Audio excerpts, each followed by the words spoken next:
Good morning everybody, welcome back to cilinixfxcapital. Hope you're all doing great and welcome to this new video right here on Ethereum. We're going to do a full update on Ethereum. Wanted to speak briefly about the Ethereum ecosystem as well and some fundamentals, since I think that's valuable, I think that's interesting as well.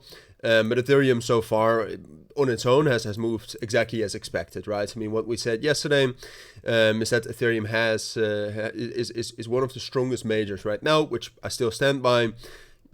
Yesterday, what we identified as the main level to hold was that level at 3,500 and a little bit higher. We dropped down into that. We're able to hold that beautifully. And ultimately, I mean, yesterday was actually a pretty volatile / bearish pressure day for Bitcoin. But for Ethereum, you very much cannot see that, right? And if we really zoom in to the TPO chart right here on Ethereum, yeah, so this is what I said yesterday. I think this is going on right now. Although I must say that this move up, I mean, yes, I do expect to move up, to be fair, depending on the fundamentals, right? So right now we're seeing some recovery in US equities and we're seeing some decreasing unrest. So based on those fundamentals, I still do expect this, but this is basically what happened. But ultimately, you can also see that Ethereum over time has gotten a solid move up from the lows right here that we made Saturday and Sunday. And that started Friday, and we're gaining some stability. We're gaining some balance right here. I would argue around the same levels as where we found balance first, right? So now you can kind of see a value area develop between 3,570 and 3,790. We respected the value area low right here. Like I said, the fundamentals around the markets and the fundamentals around Ethereum specifically are quite good. So why, if we hit the value area low, should I not expect a move into the value area high? Right, so I still do expect that, but then like that's bullish on the short term. But on the higher time frames and on the medium term, like that means we're just within this range to the here at the highs, right?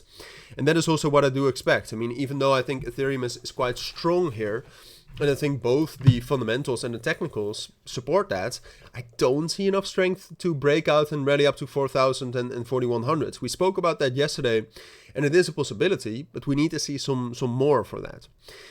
So no, for now, I would say it's most likely that Ethereum is going to remain stable. I also still think it's possible that we're going to have a spike down into 3,400 and 3,300 if we get some bad news, all right? So that is a possibility, and you should be aware of that. But so that is a possibility, but for now I think it's most likely that we're just going to stay in this level right here around 3,600, and that we are going to be able to get a move into 3,700 and 3,800 right here. Right, so that's technically what I expect from Ethereum.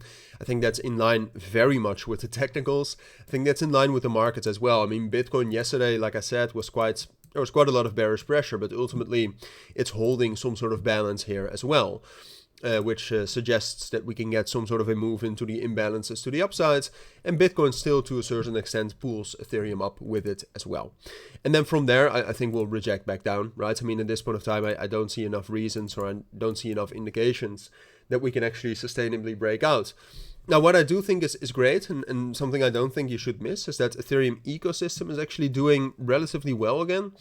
At least this morning. Athena is still very strong. Athena, I would be careful with that. There's some major unlocks going on.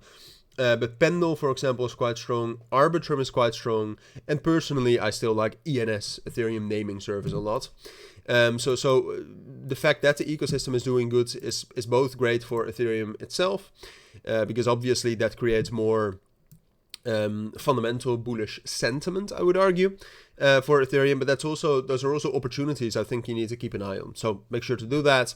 But that's it for now. That's what I think you need to know. So thank you for watching. I'll see you on my next videos, and bye.